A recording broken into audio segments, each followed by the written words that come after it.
ये कोई एक्सीडेंट नहीं है देव। जो स्कूटी चलाते मुझसे गलती से हो गई। ये एक मेडिकल कंडीशन और इसमें मेरी कोई गलती नहीं है। नॉट माय फॉल्ट देव। हर कोई बस मुझे ब्लेम ही करना चाहता है बस। हाँ, मैं माँ नहीं बन सकती। मैं नहीं बन सकती माँ। अब क्या करूँ मैं देव, क्या करूँ? कोई तुम्हें ब्लेम नहीं कर रहा है सोनाक्षी। स्टूपिड हो तुम। मैं स्टूपिड हूँ या आप स्टूपिड हो? आपको पता भी नहीं है कि मुझे कैसे फील हो रहा है। हाँ, मुझे कैसे पता होगा? मैं तो वहाँ था ही नहीं। मैंने तुम्हारे सर पे बम गिराया और खुद 4 किलोमीटर दूर भाग गया। Exactly. आप मेरे साथ होते हुए मेरे साथ नहीं थे। तो कहाँ था मैं? तुम बताओ, तुम्हारे साथ नहीं था? प्लीज, आप कभी समझ ही नहीं सकते। क्या नहीं समझ सकता? यही कि एक लड़की को कैसे लगता है अपनी फैमिली को छोड़ना, अपनी दुनिया को छोड़ना और एक नई दुनिया में कंप्लीट अनजान लोगों के साथ अपनी जिंदगी बिताना। और तुम कभी नहीं समझ पाओगी कि एक लड़का कैसा फील करता है। एक कंप्लीट स्ट्रेंजर को इतनी इंपॉर्टेंस देना, उसके बगैर खाना पीना रहना उठना सोना सब कुछ इम्पॉसिबल लगता है तो कैसा फील होता है? तो रियली ये सब आपको शादी के पहले सोचना चाहिए था। Back at you Sonakshi. तुमने क्यों नहीं सोचा ये सब कुछ शादी से पहले? तुम तो स्मार्ट हो ना। हो गई गलती मुझसे। सब मेरे वजह से ही हो रहा है ना देव। अपने आप को इतनी इंपॉर्टेंस देना बंद करो। आराम से चोट लग जाती तो? आपको क्या फर्क पड़ता है? फर्क पड़ता है, डैम इट, फर्क पड़ता है। तुम्हें चोट लगती है तो मुझे दर्द होता है। जब तुम दुखी होती हो, तुम उदास होती हो तो मैं भी दुखी होता हूँ। जब तुम रोती हो तो मुझे बुरा लगता है। Just get lost.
कहा था जब मुझे दर्द होता है तो आपको फील होता है। हाँ, तुम्हें भी तो फील होना चाहिए। जब तुम मुझसे ऐसी बातें करती हो तो मुझे कैसा फील होता है।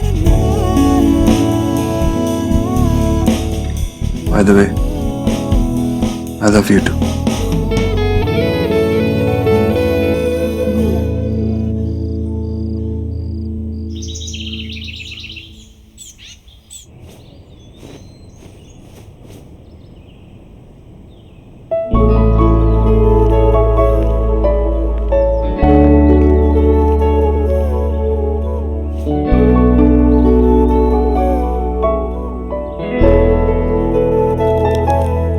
मिस्टर बोधरा तो नींद में भी खा रहे। मिस्टर बोधरा नींद में भी बहुत कुछ कर सकते हैं। तुम्हें क्या लगा? मैं सो गया? Stop it! मुझे क्या पता था आप नाटक कर रहे थे। मेरे इतनी पास होगी तो मैं सो सकता हूँ क्या?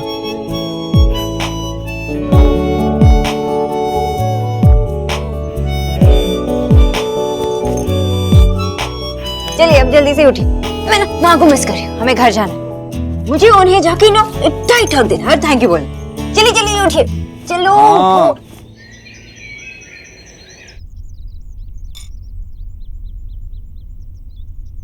जी जी, इतनी परेशान क्यों लग रही हैं आप?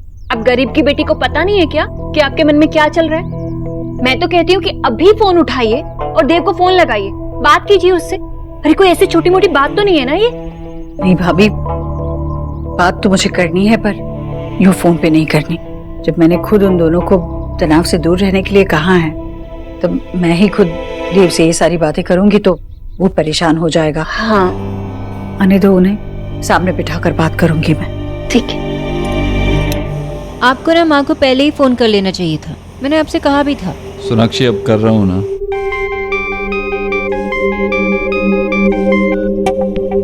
देव? हाँ माँ, हम निकल चुके हैं यहाँ से, घर आ रहे हैं। अरे तुम लोग तो कल लौटने वाले थे ना? सब कुछ ठीक तो है वहाँ पे? सारा इंतजाम ठीक है ना? हेलो माँ, आज ही निकल। हेलो हेलो हेलो देव। हेलो माँ, हम घर पहुँचने ही वाले हैं। हेलो, नेटवर्क ही नहीं। फिर से कॉल करते हैं। नहीं, इट्स ओके, माँ ने सुन लिया। वैसे भी क्या हम आ रहे हैं। ये लोग एक दिन पहले क्यों आ रहे हैं जब सारा इंतजाम 3 दिन के लिए किया था? हाय हाय, आपने इतने मन से पूरा इंतजाम करवाया, उन्हें छुट्टी पे भेजा और उस लड़की को तो जैसे कोई कदर ही नहीं है किसी बात की। हाँ, छुट्टी इस तरह आधी छोड़ के आने का क्या मतलब है? ऐसा क्या हुआ होगा वहाँ जो है? इतना क्या सोच रही है जीजी? जब आपको पूछना चाहिए था तब तो आपने पूछा नहीं। आपकी वो बहू रानी है ना, कोई काम ऐसा नहीं करती जैसे उसे करना चाहिए। अब आ रहे हैं ना दोनों, तो खबर लेना उनकी।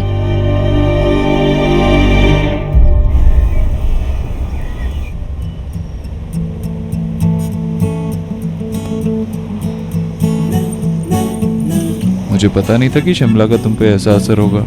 ये देख के ऐसा लग रहा है कि शिमला ही शिफ्ट हो जाना चाहिए हमें। शिमला का थोड़ा असर, लेकिन आपका सबसे ज्यादा। कहने के लिए तो हम वहाँ सिर्फ 2 दिन के लिए थे, लेकिन मैं एक अलग ही दुनिया में थी। जो कुछ भी इन 2 दिनों में हुआ, मुझे लगता है कि मुझे मेरा प्रिंस डायमंड मिल गया। तुम्हें ये बातें तभी करनी होती है ना जब मैं ड्राइव कर रहा होता हूँ। Shut up. But seriously, thank you. ये 2 दिन मेरे सपनोसे कम नहीं थे और मैं 1 मिनट भी वेस्ट नहीं करना चाहती। घर पहुंचने से पहले हर मोमेंट में आपके साथ जीना चाहती हूँ, क्योंकि जब हम घर पे पहुंचेंगे ना, हमारी रियल लाइफ शुरू होगी। वही भाग दौड़, फिर काम, स्ट्रेस, टेंशन, माँ के एक्सपेक्टेशंस, पापा के क्वेश्चंस और वो फर्टिलिटी ट्रीटमेंट। सोनाक्षी, ये टाइम जितना तुम्हारे लिए स्पेशल है ना, उतना ही मेरे लिए भी। I'm glad कि हम दोनों यहाँ आए और हमने रियलाइज किया कि हम दोनों क्या मिस कर रहे हैं। क्या? एक दूसरे का साथ। हमारे साथ तो होते हैं लेकिन एक दूसरे के पास नहीं। लेकिन अब अब मैं किसी चीज को हमारे बीच में नहीं आने दूंगा। अब हम हर मुश्किल, हर प्रॉब्लम, हर सिचुएशन को साथ में हैंडल करेंगे मिलके। प्रॉमिस? प्रॉमिस। ऑलवेज? ऑलवेज।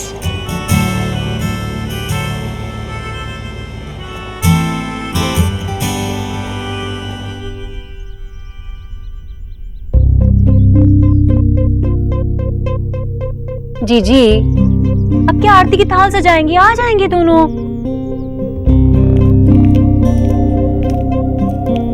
माशी वैशा कैसी है? अच्छी हो। आओ आओ।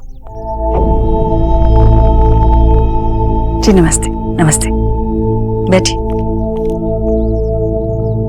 माफ कीजिए, हम बिना इन्फॉर्म किए आ गए। एक्चुअली शोना और देव बाबू आज लौट रहे हैं ना। जैसे ही शोना का मैसेज आया हमसे रहा नहीं गया, तो बस आ गए। हमने सोचा बच्चों को थोड़ा सरप्राइज दे दें। विकी बेटा कैसे हो?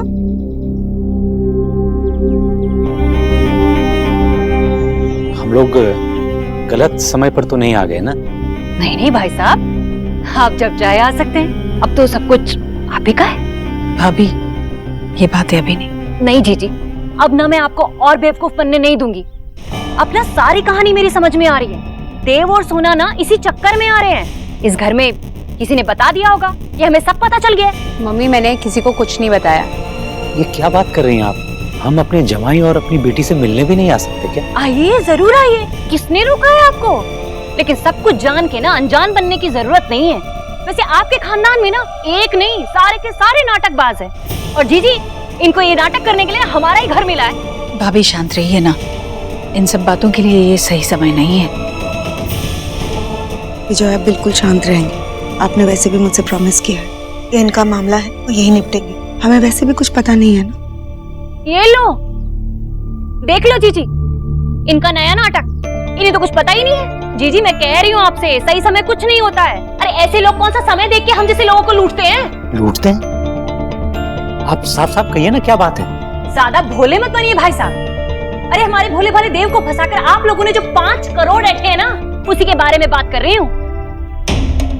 वैसे तो बड़े उसूलों की बातें करते हैं आप, पर जब अपने दामाद से पैसे लिए, अपनी जेबें गरम की, तब कहाँ चले गए आपके उसूल?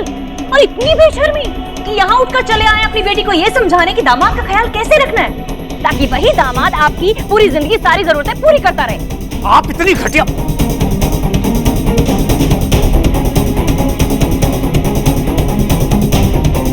देखिए, जिन पैसों की बात आप कर रही हैं उसके बारे में हमें कुछ पता नहीं था। हमें तो खुद सौरभ ने 2-3 दिन पहले बताया। चलो ठीक है, देर सवेरी से ही पता तो लग गया था ना आपको। अरे तो क्यों नहीं आया आप हमें बताने? और आप लोगों के चक्कर में ही हमारे देव ने भी हमसे ये बात छुपाई। हम लोगों की वजह से? हमने किसी को नहीं रोका ये सच बताने से।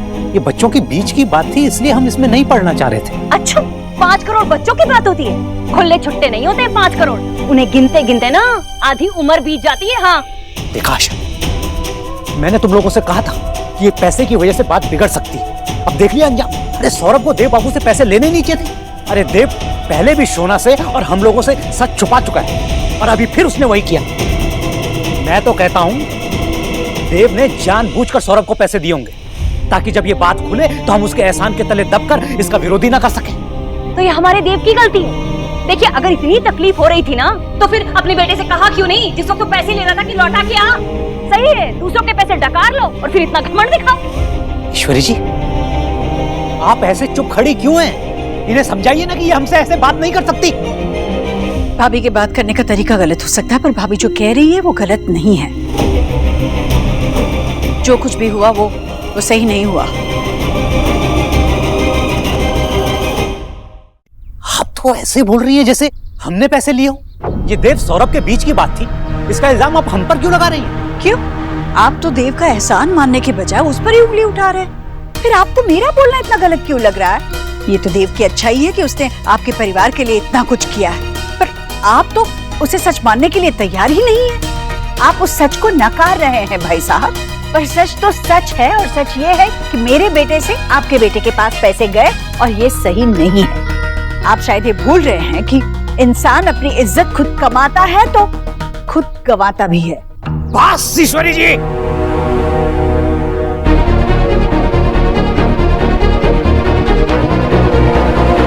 आप हमारी इंसल्ट ऐसे कर रही हैं जैसे हमने आपके बेटे को फंसाकर उससे पैसे ऐंठ लिए हो।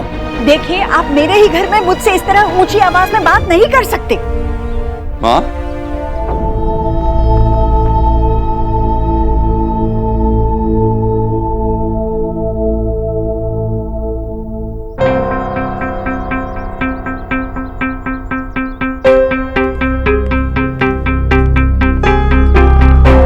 क्या हुआ माँ?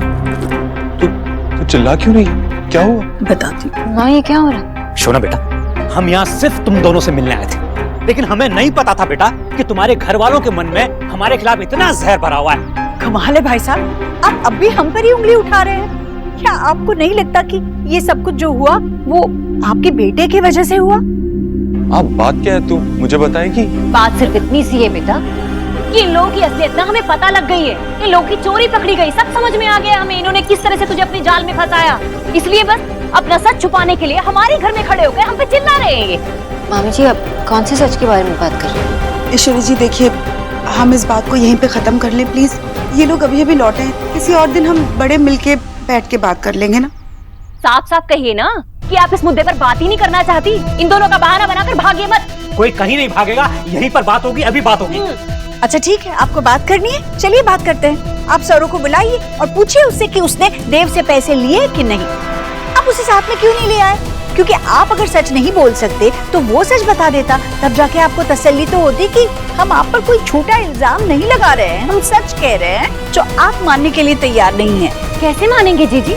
भला कोई चोर चोरी करके कहता है कि मैंने चोरी की है? आप लोग हम पर इल्जाम लगा रहे हैं ना, हमें चोर कह रहे हैं ना, तो ये खड़ा है आपका बेटा यहाँ पे खड़ा हुआ है। देव, तुम बताओ, क्या सौरभ ने तुमसे पैसे मांगे थे? हाँ हाँ, वो बताएगा तब आपको पता चलेगा। बाबा, आप इतनी छोटी सी बात का इतना बड़ा बतंगड़ क्यों बना रहे हैं? क्यों का मतलब क्या होता है बेटा? ये कोई छोटी बात नहीं है, 5 करोड़ की बात है, 5 करोड़ की। बोलो देव। बाबा एक्चुअली कुछ नहीं, तुम सच बताओ। बता दे उन्हें। नहीं बाबा, सौरभ मेरे पास पैसे लेने नहीं आता।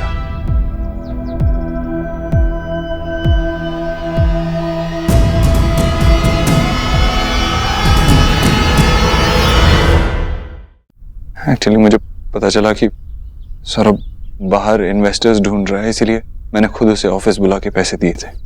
सुन लिया, मेरा बेटा नहीं गया था इनके पास पैसे मांगने के लिए। आपको क्या लगता है कि देव से ये कहलवा देंगे तो हम मान लेंगे?